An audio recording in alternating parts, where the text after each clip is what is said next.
नमस्कार दोस्तों, विद्यार्थी कॉन्सेप्ट में आपका बहुत बहुत स्वागत है।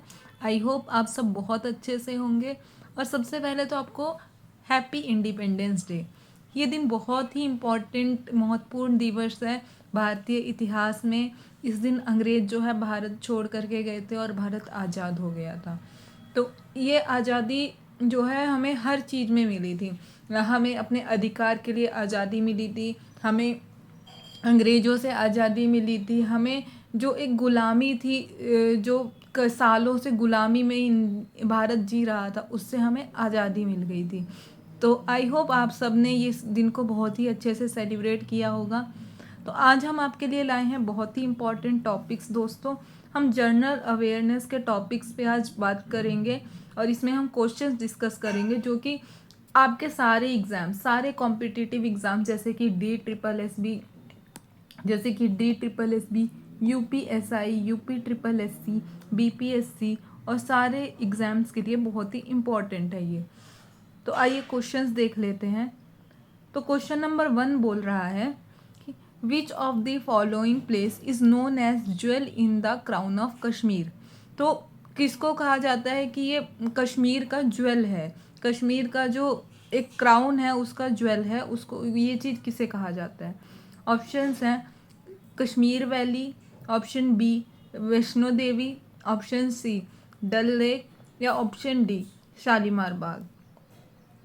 दोस्तों इसका सही आंसर होगा option number C Dal lake. Dal lake को कहा जाता है jewel in the crown of Kashmir. Question number 2 देख लेते हैं। Which Indian state is the largest producer of cashew nuts. Bharat का कौन सा राज्य कैश्यू नट का लार्जेस्ट प्रोड्यूसर है। कैश्यू नट माने कि काजू, काजू का लार्जेस्ट प्रोड्यूसर कौन है। Option A Kerala, option B Maharashtra, option C Odisha या ऑप्शन डी आंध्र प्रदेश। दोस्तों इसका सही आंसर है option B Maharashtra. Question number 3 देख लेते हैं। What is the longest expressway in India as of now. India का सबसे ज़्यादा लॉन्गेस्ट एक्सप्रेस वे कौन सा है। ऑप्शंस देख लीजिए। ऑप्शंस हैं Yamuna express way, option B Delhi Mumbai express way, option C Purvanchal express way या option D Agra Lucknow express way. दोस्तों इसका सही आंसर है option number B Delhi Mumbai express way. दोस्तों आई होप आप सबको ये वीडियो पसंद आ रही होगी। इसको प्लीज़ इस चैनल को लाइक शेयर एंड सब्सक्राइब कर दीजिए अपने दोस्तों के बीच में। नेक्स्ट क्वेश्चन देख लेते हैं। Which national park holds the title of the first established park in India. कौन सा वो नेशनल पार्क है जो पहला स्थापित हुआ था नेशनल पार्क। ऑप्शंस हैं Gir national park, option B Jim Corbett national park, option C Kanha national park या option D Kaziranga national park. दोस्तों इसका सही आंसर है option number B Jim Corbett national park. जो जिम कॉर्बेट नेशनल पार्क है वो पहला नेशनल पार्क बना था भारत का। नेक्स्ट क्वेश्चन देख लेते हैं दोस्तों। Which state is the leading tin producer in India. Bharat का सबसे टिन प्रोड्यूसर में अग्रणी राज्य कौन सा है। ऑप्शन ए है उड़ीसा, ऑप्शन बी है छत्तीसगढ़, ऑप्शन सी है मध्य प्रदेश, ऑप्शन डी है झारखंड। दोस्तों इसका सही आंसर है option number B Chhattisgarh. Next question देख लेते हैं। What is the name of Ganga river in Bangladesh. तो क्वेश्चन पूछ रहा है कि गंगा नदी को बांग्लादेश में किस नाम से जाना जाता है। ठीक है, तो ऑप्शन हैं ऑप्शन ए मेघना, option B Padma, option C Jamuna या ऑप्शन डी सूरमा। दोस्तों इसका सही आंसर है option number B Padma. Padma के नाम से जाना जाता है गंगा नदी को बांग्लादेश में। नेक्स्ट क्वेश्चन देखते हैं। Where is national dairy institute located. National dairy institute जो है भारत का वो कहाँ पे स्थापित किया गया है। ऑप्शंस देख लेते हैं। Option A Pune, option B Karnal, option C Jaipur या ऑप्शन डी न्यू दिल्ली। तो आपको बताना है पुणे, करनाल, जयपुर या नई दिल्ली में से कहाँ पर ये नेशनल डेयरी रिसर्च इंस्टीट्यूट स्थापित है। दोस्तों इसका सही आंसर है option number B, Karnal. Karnal city जो कि हरियाणा में है, वहाँ पर ये जगह है। नेक्स्ट क्वेश्चन देख लेते हैं। Which Indian state leads in the mineral production. दोस्तों ये सारे क्वेश्चन जो हैं वो कहीं ना कहीं प्रीवियस ईयर में किसी न किसी एग्जाम्स में पूछे गए हैं, जैसे कि tin producer, cashew nuts, mineral production किस स्टेट में ज़्यादा होता है। और मिनरल प्रोडक्शन में जैसे ये आप ऑप्शन देख सकते हैं, ऑप्शन नंबर ए हो गया उड़ीसा, ऑप्शन नंबर बी हो गया Chhattisgarh, option number C Rajasthan या ऑप्शन नंबर डी झारखंड। ये सब में ना बच्चे कंफ्यूज हो जाते हैं एग्जाम के टाइम पे, तो बहुत ही इंपॉर्टेंट है कि आप इन सब के नोट्स बना के चलें। तो आपको इसका सही आंसर बताना है कि इसका सही आंसर क्या होगा। इसका सही आंसर क्या होगा आपको बताना है। दोस्तों इसका सही आंसर होगा option number D, Jharkhand. Jharkhand जो है वो मिनरल्स का लीडिंग प्रोड्यूसर है। ठीक है, नेक्स्ट क्वेश्चन देखते हैं। What is the highest peak in south India. तो बोल रहा है दक्षिण भारत में सबसे ऊंची पर्वत कौन सी है। ऑप्शन ए है डोडा बेटा, ऑप्शन बी है मुल्यानगिरी, ऑप्शन सी है अनामुडी, ऑप्शन डी है अगस्तमलाई।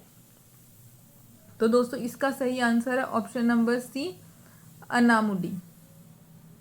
ये इसका सही आंसर हो जाएगा, option number C. Next question देख लेते हैं। Kappad and Chal beaches. तो ये क्वेश्चंस थे दोस्तों आपके ज्योग्राफी से।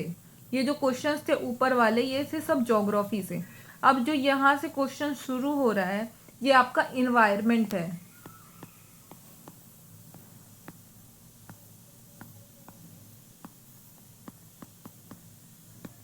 अब आपका हम इन्वायरमेंट का क्वेश्चन करा रहे हैं।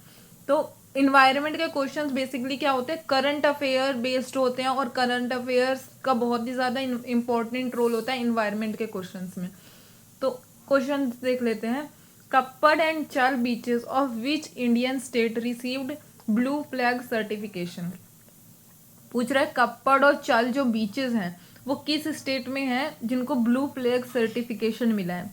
ब्लू फ्लैग सर्टिफिकेशन उन बीचेस को मिलता है जो कि सेफ होते हैं, जो कि मतलब कि क्लाइमेटिक कंडीशंस या फिर ह्यूमन फ्रेंडली होते हैं। क्लाइमेटिक जो वहाँ पे वेदर चेंजेस वगैरह होते हैं, पॉल्यूशन वगैरह होता है, वो सबसे बचाया के रखा गया होता है।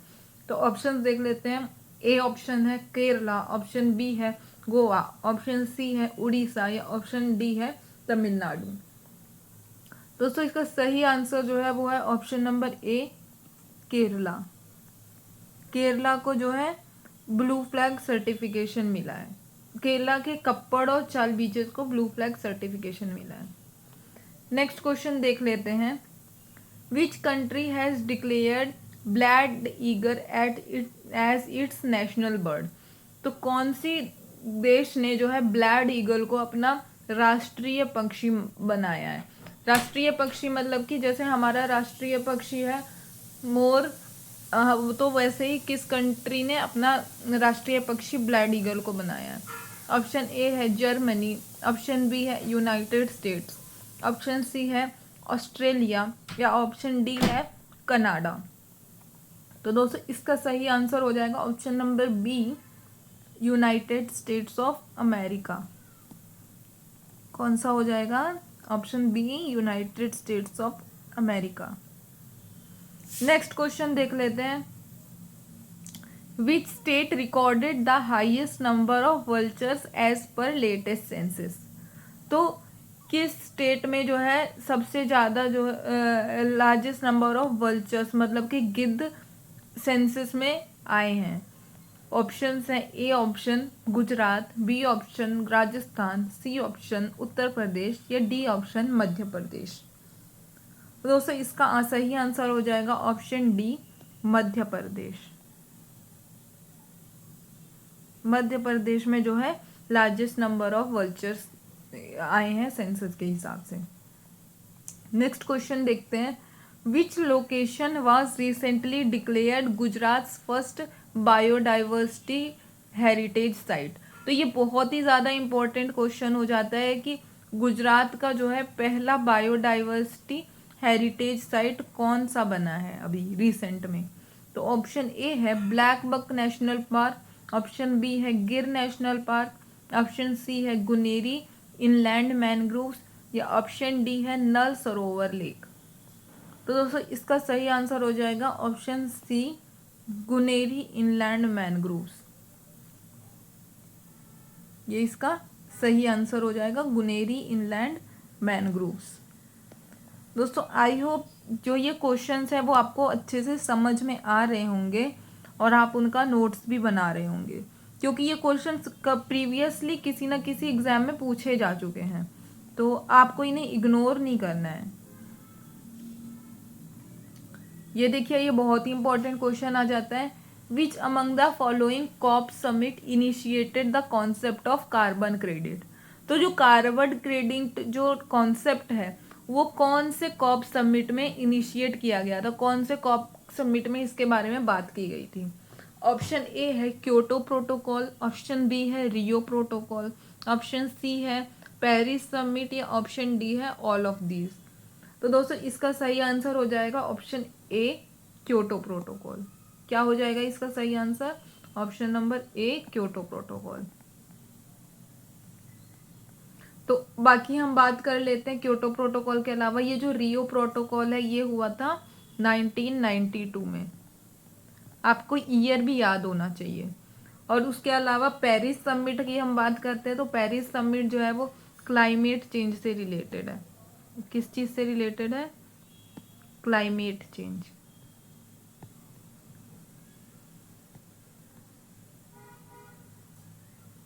और सबसे इम्पोर्टेंट बात कि इसको जो है ना 2015 में ड्राफ्ट किया गया था, ड्राफ्ट इसका 2015 में हुआ था, पर 2016 में ये इफेक्ट में आया था। तो कभी कभी स्टेटमेंट बना के भी क्वेश्चंस दे देता है, जैसे बीपीएससी वगैरह के एग्जाम में। तो आपको ये चीज़ याद रखनी है कि 2015 में ड्राफ्ट हुआ था, बट 2016 में ये इफेक्ट में आया था, और ये क्लाइमेट चेंज से रिलेटेड है। नेक्स्ट क्वेश्चन देख लेते हैं, Cartagena protocol is related to which of the following. जो कार्टेजिना प्रोटोकॉल है वो इनमें से किससे रिलेटेड है। ऑप्शन ए है ओजोन डिप्लीशन, ऑप्शन बी है बायोलॉजिकल डाइवर्सिटी, ऑप्शन सी है सोशल सस्टेनेबल डेवलपमेंट, या ऑप्शन डी है नन ऑफ दीज, इनमें से कोई नहीं। तो दोस्तों इसका सही आंसर क्या हो जाएगा, इसका सही आंसर है option number B biological diversity. ये इसका सही आंसर हो जाएगा, कार्टेजिना प्रोटोकॉल से रिलेटेड है। उसके अलावा आपको ये याद रखना है कि ये जो कार्टेजिना प्रोटोकॉल है ये मतलब बायोलॉजिकल डाइवर्सिटी में कब हुआ था, ये 16 मई 2000 को हुआ था। ओके, नेक्स्ट क्वेश्चन देखते हैं, red data book. Red data book होती है जिसमें एनिमल्स एंड स्पीशीज के बारे में इंफॉर्मेशन होती है, उसके बारे में पूछ रहा है। Red data book is published by, किसके द्वारा पब्लिश की जाती है। ऑप्शन ए है world environment facility, option B है world wild life fund, option C है international union for the conservation of nature, option D है यूनाइटेड नेशंस इन्वायरमेंट प्रोग्राम। तो आपको बताना है WW world environment faculty WEF से हुआ था, WWF से हुआ था, या IUCN से हुआ था, या फिर IUCN से हुआ था, या फिर UNEP से हुआ था। ठीक है, तो ये इसका सही answer option number C international union for the conservation of nature, IUCN। ठीक है, आई होप दोस्तों आपको ये सारी चीज़ें अच्छे से समझ आ रही होंगी। तो दोस्तों देखने के साथ साथ प्लीज़ इस चैनल को लाइक शेयर और सब्सक्राइब भी कर दीजिए। नेक्स्ट क्वेश्चन देख लेते हैं। तो इस क्वेश्चन में हमें बताना है कि which of the following series is true about energy flow in a ecosystem. तो हमारे इकोसिस्टम में जो एनर्जी फ्लो होती है उसका ये सही क्रोनोलॉजी क्या है ये हमें बताना है। तो इसे प्रोड्यूसर्स, डिकम्पोजर्स, कंज्यूमर्स है, या प्रोड्यूसर्स, कंज्यूमर्स, फिर प्रोड्यूसर्स है, या फिर प्रोड्यूसर्स, कंज्यूमर्स, डिकम्पोजर्स है, या कंज्यूमर्स, प्रोड्यूसर्स और डिकम्पोजर्स है। तो दोस्तों इसका सही आंसर ऑप्शन नंबर सी, जो कि है producers, consumers and then decomposers. क्या है? Producers, consumers and then decomposers.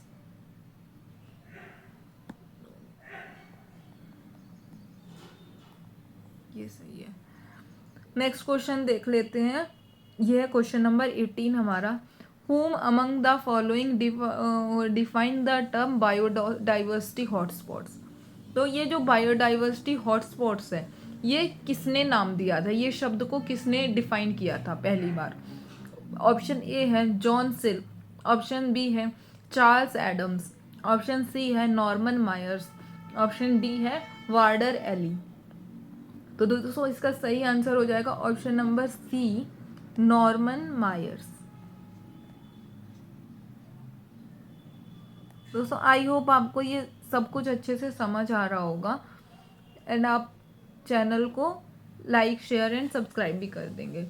Which of the following Vedas deal with the magic spells and which craft? तो ये पूछ रहा है कि कौन सा ऐसा वेद है जो कि मैजिक स्पेल्स और विच क्राफ्ट मतलब कि जादू टोनों से संबंधित है। ऑप्शन ए है ऋग्वेदा, ऑप्शन बी है सामवेद, ऑप्शन सी है यजुर्वेद और ऑप्शन डी है अथर्ववेद।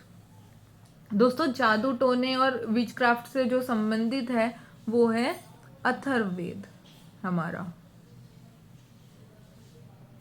अथर्ववेद। उसके अलावा बात करते हैं ऋग्वेद की, तो ऋग्वेद जो है वो सबसे ज़्यादा ओल्डेस्ट वेद है। इसमें है 1028 हाइम्स हैं। और सामवेद की बात करें तो सामवेद है म्यूजिक से रिलेटेड, और इसी का पार्ट हो जाता है गंधर्व वेद।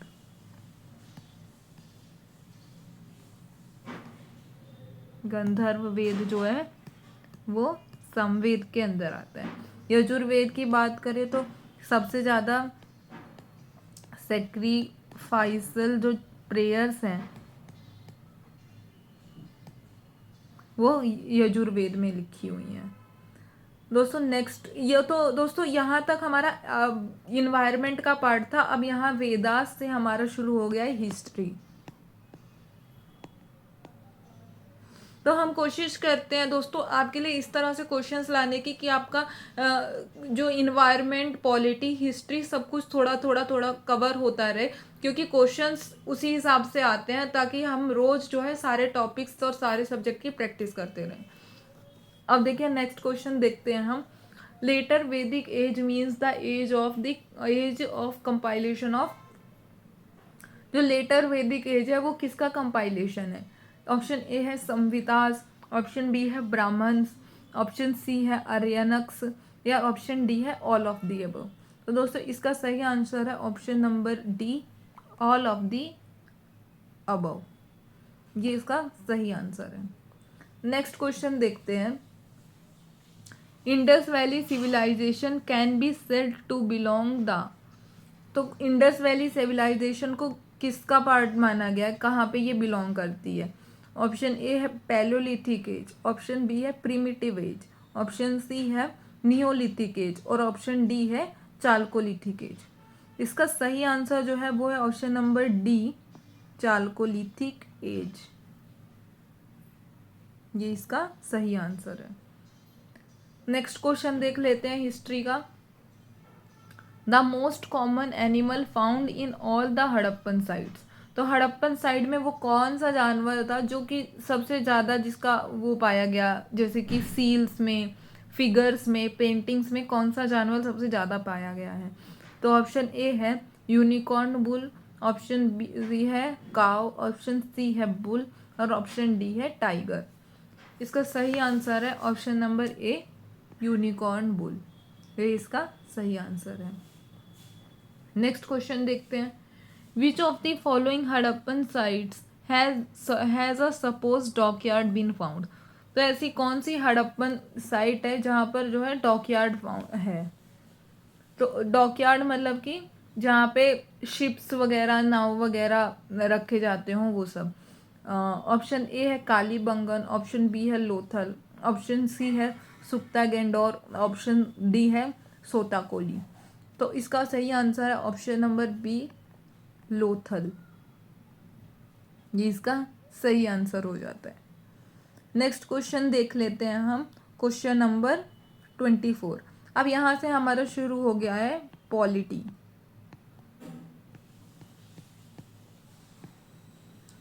तो क्वेश्चन देख लेते हैं, question number 24, who is regarded as the father of the Indian constitution.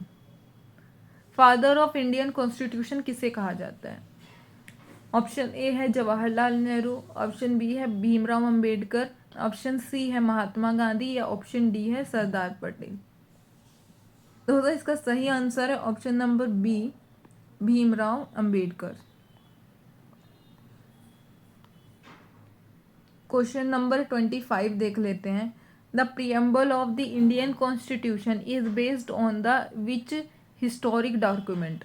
मतलब कि प्रियम्बल जो है वो इंडियन कॉन्स्टिट्यूशन का वो कौन सा ऐतिहासिक डॉक्यूमेंट पे बेस्ड है। ठीक है, प्रियम्बल के बारे में पूछ रहा है। ऑप्शन ए है अमेरिकन कॉन्स्टिट्यूशन, ऑप्शन बी है government of India act 1935, option C है ऑब्जेक्टिव रेजोल्यूशन 1946 या ऑप्शन डी है मैग्ना कार्टा। इसका सही जो आंसर है वो हो जाएगा option number C objective resolution 1946। क्या हो जाएगा, ऑब्जेक्टिव रेजोल्यूशन 1946। नेक्स्ट क्वेश्चन देख लेते हैं, the directive principles of state policy are borrowed from the constitution of. तो डीपीएसपी के बारे में पूछ रहा है कि डीपीएसपी को कहाँ से लिया गया है।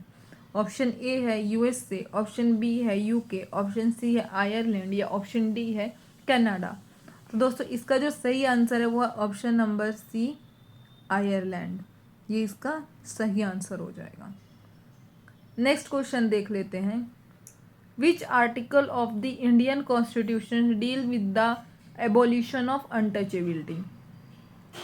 तो कौन सा वो आर्टिकल है वो अनटचेबिलिटी के से रिलेटेड है, कि एबोलिशन ऑफ अनटचेबिलिटी का वो किस में बात की गई है। ऑप्शन ए है आर्टिकल 15, ऑप्शन बी है आर्टिकल 16, ऑप्शन सी है आर्टिकल 17 या ऑप्शन डी है आर्टिकल 18। इसका जो सही आंसर है वो हो जाएगा ऑप्शन नंबर सी आर्टिकल 17। दोस्तों आई होप आपको ये क्लास पसंद आ रही होगी और आपको पढ़ाई में ये हेल्पफुल रहेगा। नेक्स्ट क्वेश्चन देख लेते हैं, question number 28, which case is associated with the basic structure doctrine. तो कौन सा जो केस है वो बेसिक स्ट्रक्चर डॉक्ट्राइन से रिलेटेड है। ऑप्शन ए है गोलकनाथ केस, ऑप्शन बी है Kesavananda Bharati case, option C है मिनर्वा मिल्स केस या ऑप्शन डी है मेनका गांधी केस। इसका जो सही आंसर है दोस्तों वो है option number B Kesavananda Bharati case. ये इसका सही आंसर हो जाएगा। ठीक है, नेक्स्ट क्वेश्चन देख लेते हैं, द फर्स्ट स्पीकर ऑफ राज्य लोकसभा आवाज। तो लोकसभा का जो फर्स्ट स्पीकर थे वो कौन थे। ऑप्शन ए है जीवी मावलंकर, ऑप्शन बी है doctor Rajendra Prasad, option C है भीमराव अंबेडकर, ऑप्शन डी है वीवी गिरी। इसका जो सही आंसर है दोस्तों वो है ऑप्शन नंबर ए जीवी मावलंकर। जीवी मावलंकर जो थे वो पहले स्पीकर थे लोकसभा के।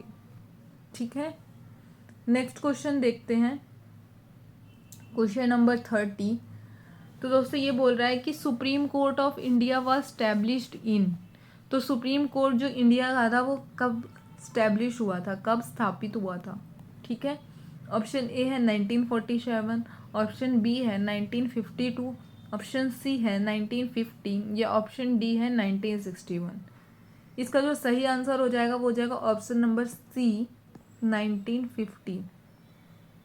ठीक है, 1915 में भारत का जो सुप्रीम कोर्ट है वो स्थापित हुआ था। तो दोस्तों ये थे हमारे 30 इम्पोर्टेंट क्वेश्चंस। आई होप आपको ये क्वेश्चंस अच्छे से समझ आए होंगे और आपके लिए हेल्पफुल रहेंगे आने वाले एग्जाम्स में। ये ऐसे क्वेश्चंस हैं जो कि कहीं ना कहीं एग्जाम्स में प्रीवियस ईयर्स में पूछे गए हैं, तो ये हेल्पफुल ही रहेंगे आपके आने वाले यूपीएसआई हो या यूपी पीसीएस हो या फिर बीपीएससी हो या DSSB का जो जनरल अवेयरनेस का सेक्शन आता है उसमें भी ये क्वेश्चन आपके लिए हेल्पफुल ही साबित होंगे। तो दोस्तों ये क्वेश्चंस को आप नोट कर लीजिए। And thank you for watching this channel. Please like करिए, शेयर करिए एंड सब्सक्राइब करिए। And once again happy Independence Day to all.